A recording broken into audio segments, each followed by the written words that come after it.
What is going on, ladies and gentlemen? My name is Espresso and welcome back to another video here today on the channel. Today, we're doing a little bit of a follow-up video for something that we did a little bit back, about 2 weeks ago at this point in time, and it's a video that you guys seem to really enjoy, that being Black Ops 3 Last Gen versus World at War. We're doing a little follow-up here for this, not exactly with World at War, because if you guys haven't seen the video, the results kind of surprised me. I wasn't really expecting it to turn out how it was. I kind of thought going into it that, you know, Black Ops 3 Last Gen was rather disgusting, no offense to anybody that is on Black Ops 3 on Xbox 360 or PlayStation 3. It is what it is, and it's definitely not comparable to the current generation console counterparts of Black Ops 3 on PlayStation 4, Xbox One, and PC. And so this video kind of served as just like a trial and error type thing where I was in this kick for World at War and I really wanted to play World at War, and as a result I was like, I wonder what it looks like compared to Black Ops 3 Last Gen. So we did a little comparison, and like I said, these results really surprised me. Black Ops 3 Last Gen was actually like worlds worse than World at War, or at least that was my interpretation on it. All the textures just seemed a lot better looking on World at War than that of Black Ops 3, but since it was something so flip-flopped, I thought that we'd go far enough back that we could maybe match it with World at War. I decided, you know what, since we didn't really get the results we wanted, let's take a look at something even earlier. Let's go to COD 2. Now, I chose this for a specific reason because, yes, it is backwards compatible. Right now, you can play it on Xbox One if you do so have that. You have to purchase it again if you don't have the actual disc, but regardless, it's something you can play on the original servers, on the original game itself, and no graphical upscale here with it, but the graphics in comparison to the console version versus the PC version are definitely two different worlds once again, and I think that one looks better and one looks worse. So we'll show you a little bit of both here in this video, but once again, just to recap the Black Ops 3 Last Generation port, Beanox and Mercenary were in charge of the Last Generation port for Black Ops 3, and as I've said multiple times throughout the channel and the history here with Black Ops 3, it's not something that I completely blame the developers here for it. It's definitely something that if you take a look at all the content that was trying to be stuffed in to the Last Generation port of 360 and PlayStation 3, it definitely is a lot, so it could hinder the ability to develop the game fully, and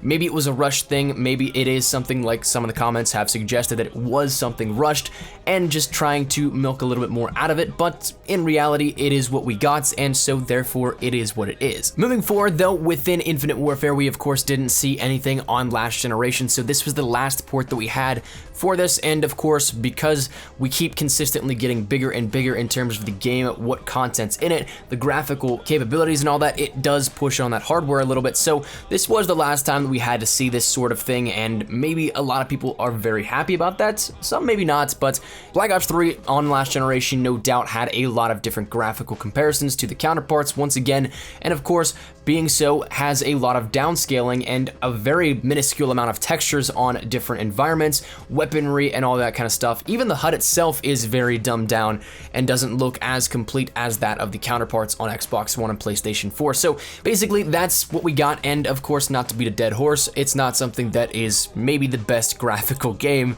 in terms of the Call of Duty franchise, but moving over into what we want to compare it to now is Call of Duty 2. Released in 2005, that is a long while back, and of course, being a decade before Black Ops 3 on Last Generation is actually comparable on backwards compatibility, which is of course the same exact graphics and all the capabilities that the 360 and PlayStation 3 versions had back in the day in 2005, whenever that was the primary console, and of course, as a result, it is very comparable, I think. I think that now, going back from World at War into COD 2, we kind of found a certain level of comparison and comparability to the Call of Duty graphics back then to what Black Ops 3 Last Generation was now. That said though, that's only on the console version. If you take a look at the PC version we'll be taking a look at here in a couple of seconds, that is actually on the ultra settings of PC, and it actually looks better than I think Black Ops 3 Last Generation. The only difference though with the PC version versus the console version is the fact that the console version is very stable.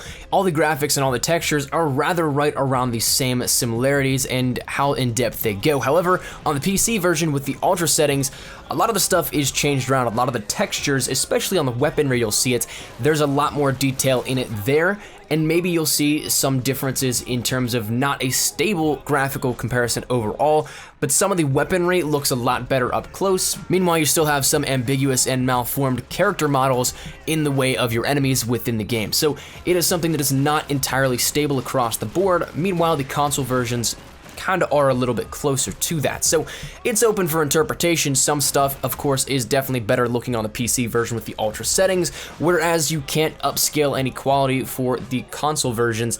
That's just something that's in place. PC's kind of got that little extra leg up on console players, but it is, of course, something cool to look at and very cool to compare. And I think that when you take a look at the console version, it is way more comparable to that of Black Ops 3 last generation than that of the PC version of COD 2. So this is all, of course, open to interpretation. I could be completely wrong. Maybe you don't see it comparable at all. Maybe you think that one is better than the other. Whatever it may be, I think that it's all, of course, based upon personal opinion and speculation and what you think you see here out of this. So that said, that's going to wrap it up. Just want to bring you guys this because you seem to really enjoy the Black Ops 3 comparison to World at War, and I figured, you know what, that's not maybe the most accurate comparison, so let's try and get a little bit more precise, a little bit more finite on the details here with it, and let's see what we can do with an older Call of Duty game. And it's something that I don't know exactly how I feel that maybe the best comparison to the last generation version of Black Ops 3 is a game that is over a decade old now. I guess that's open for interpretation once again. Leave your thoughts here on all this, though, down there in the comment section down below. I'd love to hear your thoughts on any and all of this. Which one do you think is better looking? Which one do you think you would like to play more? And do you think that COD 2 is an accurate representation of the comparison for graphics for Black Ops 3 on last generation? Love to hear your thoughts down there in the comment section down below. If you guys did enjoy the video, though, make sure you drop a like down below. And of course, if you guys are new to the channel, make sure you guys subscribe. And if you guys want to follow me over on Twitter, that is the best place to do so to get connected with me here outside of YouTube. Practically live on Twitter, so if you guys want to ask me a question, have a casual conversation, whatever it may be, link is down there in the description. But thank you, dudes, so much for watching. Hopefully you guys enjoyed, and hopefully you guys are having a great day. Mine's been Nikolai Espresso. I'll see you guys later. Take care, and peace.